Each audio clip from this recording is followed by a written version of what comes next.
Thank you so much for listening. If you'd like to offer dana, then please do go to justthiszen.org/giving. Your support really does make a huge difference. Thank you so much.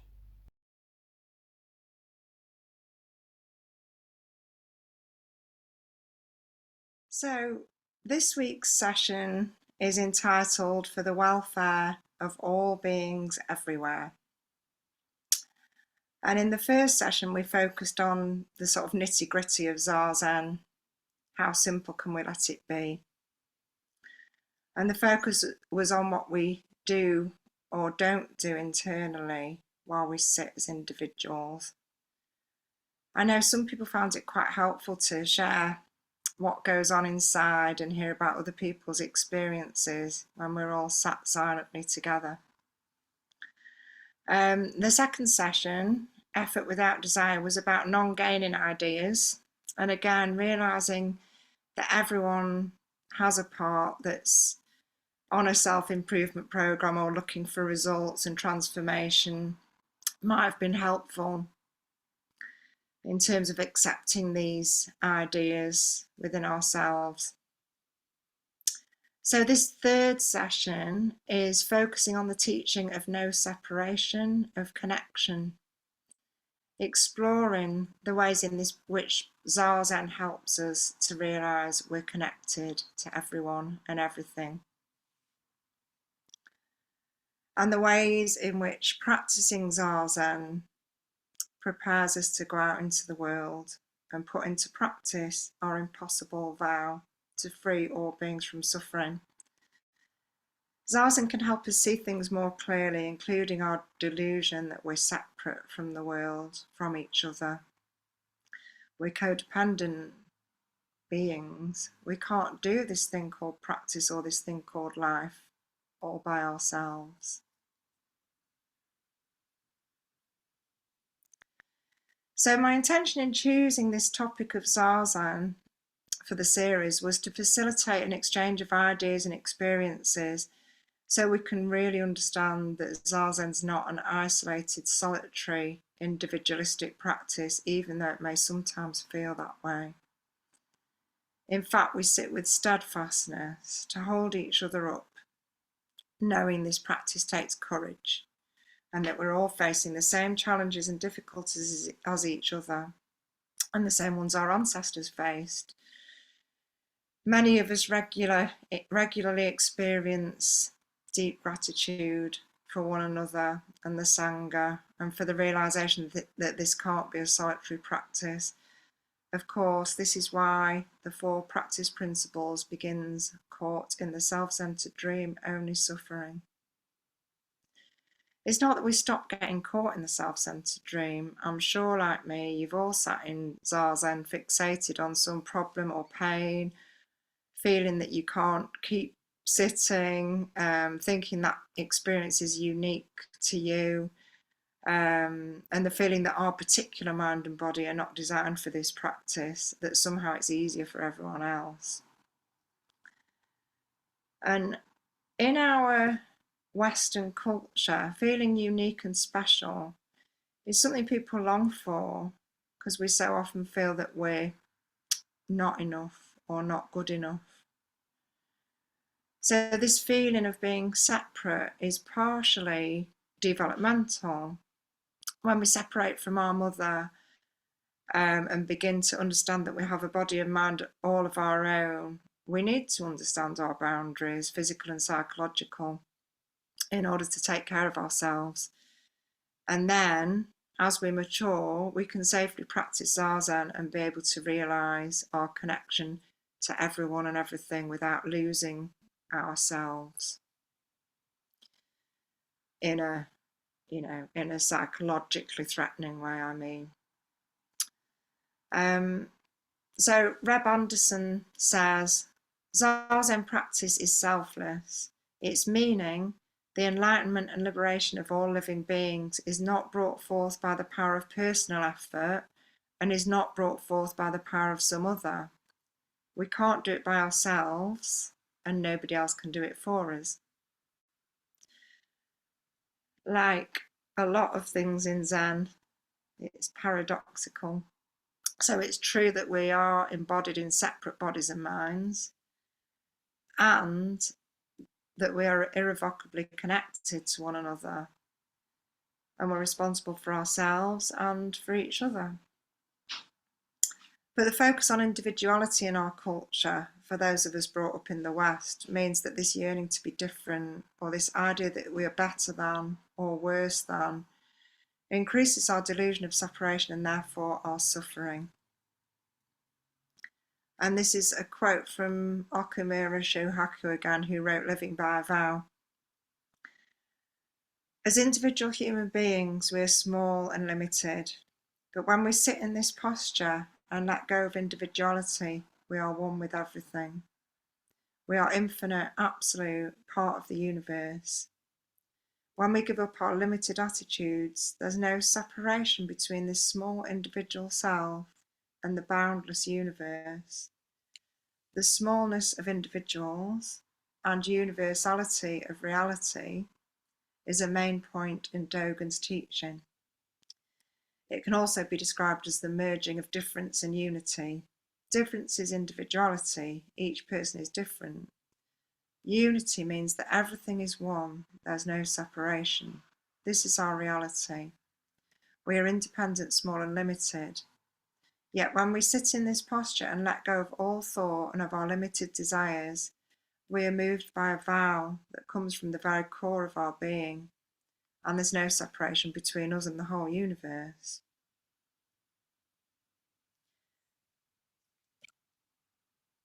As we said in the last session, we come to practice attached to an idea about what we might gain from it. This is a necessary step to bring us to the practice path. And in my experience, it seems it's not just a selfish urge, but it includes a yearning as well. I'd say a deeply human yearning to realise our connection to one another.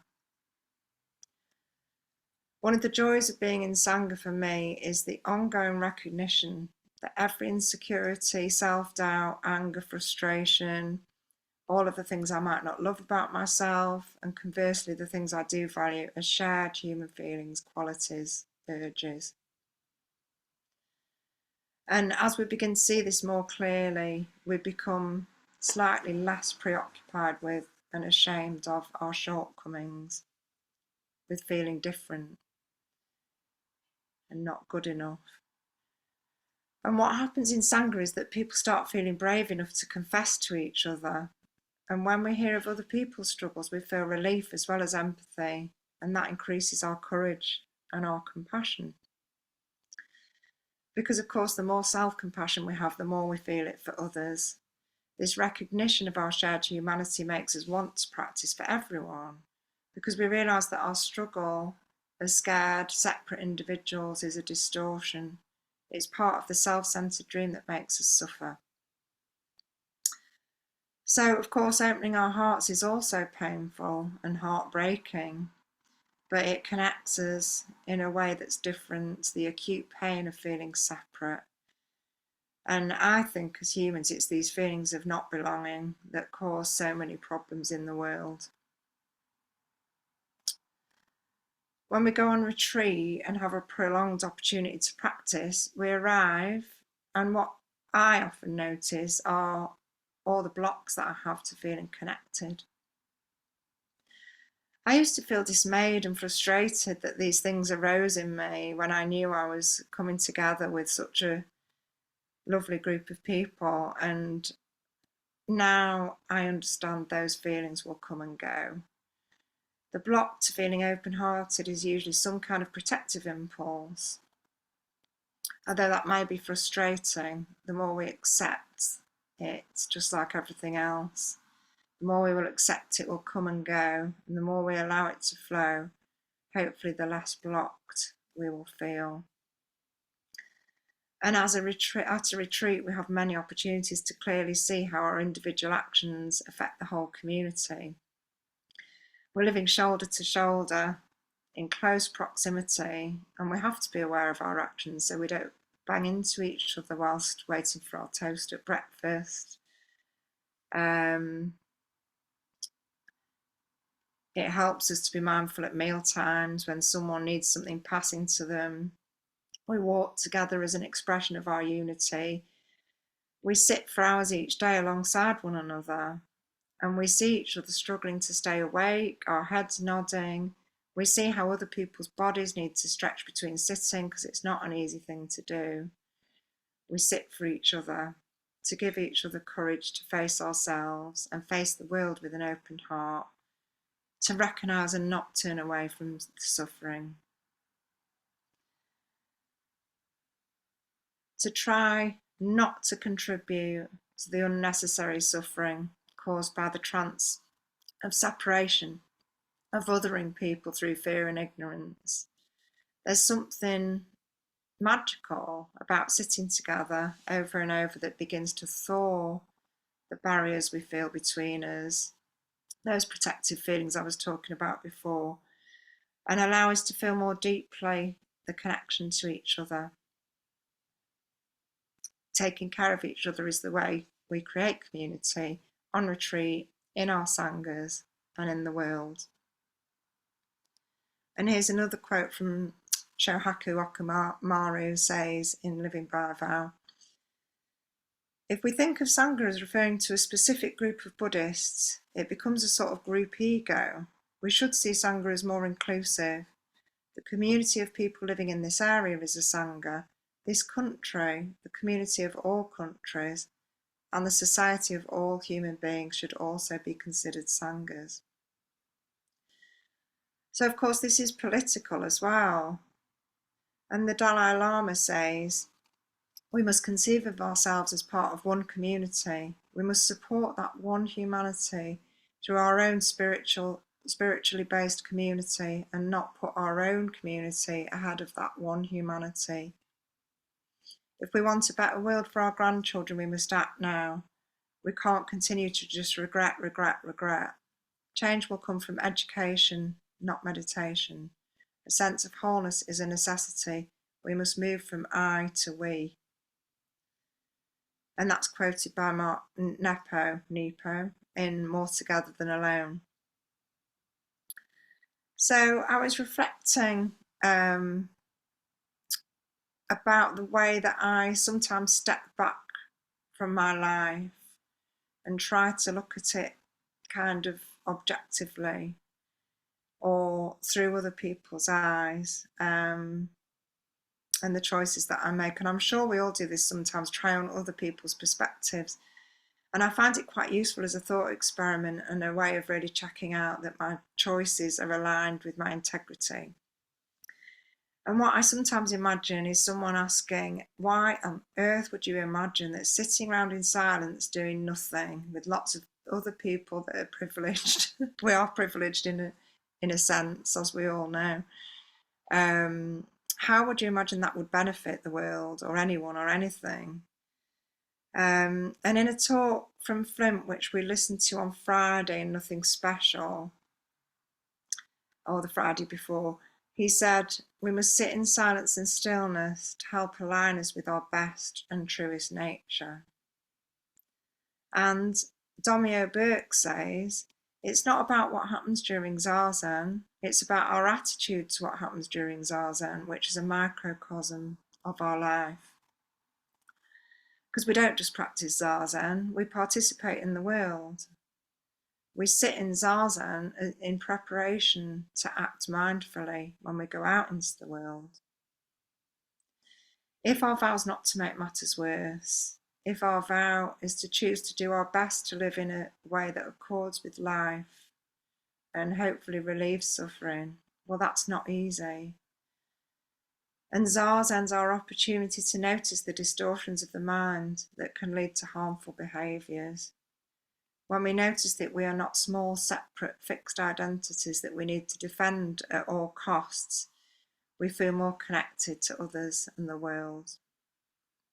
When we see our prejudices, our defensiveness and fears more clearly, it gives us a better chance of not reacting from that delusion of self-concern. We see that our fortunes are aligned with everyone's. As we've discovered before, the forms we practice in Zen are there not to trip us up, but to highlight both our attachment to perfectionism and the inevitability of our human fallibility. The phrase "one continuous mistake" has become a shortcut to self-acceptance for me. It's a reminder to not take myself too seriously.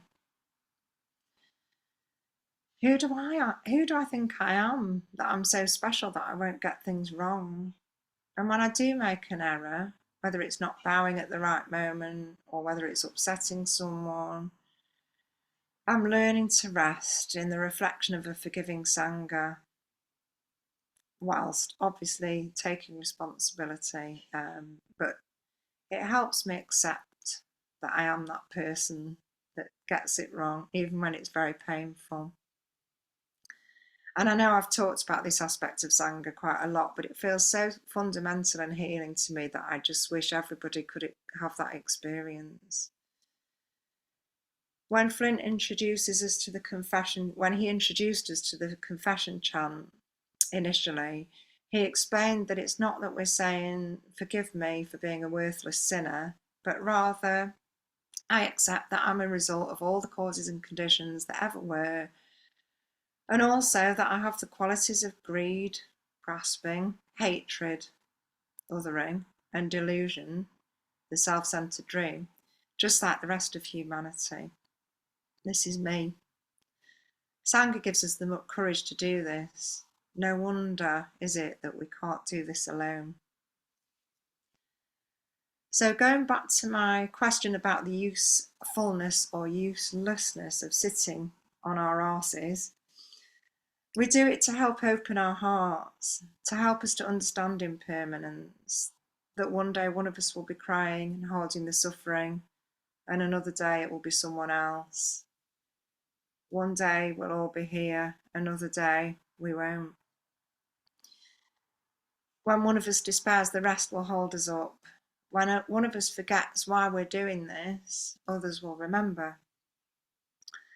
These experiences can help us to practice in the same way when we go out into the world. Sitting Zazen can prepare us to meet the world's suffering with kindness and tolerance, to forgive one another for the very qualities we know we share, to really understand that the world's suffering is our suffering. Finally, another quote from Mark Nepo from the book More Together Than Alone. For no matter where we come from, no matter how we got here, we all yearn to be seen, heard, and respected. I believe that understand all our fear and brutal trespass, we are innately kind and of the same humanity. Under what divides us, we all long to belong and to be understood. We are they, despite the terrible violence that surfaces between us, and all our gifts are needed to stitch and weave the tapestry of freedom. Thank you.